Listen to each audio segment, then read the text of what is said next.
My brothers and sisters in Christ, today's reflection from the dialogue of St. Catherine of Siena picks up a new section in which St. Catherine responds. So today we begin with the first part of section 13.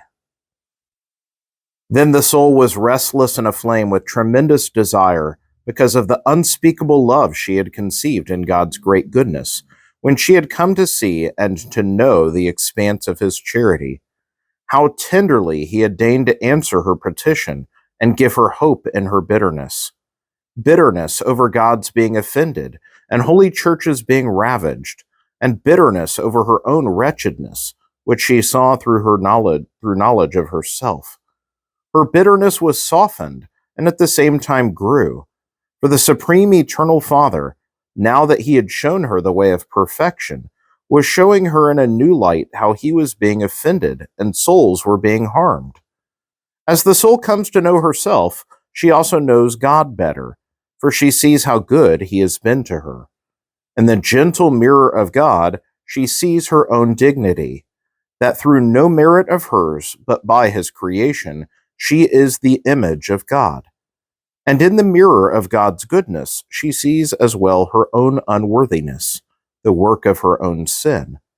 For just as you can better see the blemish on your face when you look at yourself in a mirror, so the soul who in true self-knowledge rises up with desire to look at herself in the gentle mirror of God with the eye of understanding, sees all the more clearly her own defects because of the purity she sees in him. Now as light and knowledge grew more intense in this soul, a sweet bitterness was both heightened and mellowed. The hope that first truth had given her mellowed it. But as a flame burns higher, the more fuel is fed it, the fire in this soul grew so great that her body could not have contained it. She could not in fact have survived had she not been encircled by the strength of him who is strength itself. Thus cleansed by the fire of divine charity, which she had found in coming to know herself and God, and more hungry than ever in her hope for the salvation of the whole world and the reform of Holy Church, she stood up with confidence in the presence of the Supreme Father.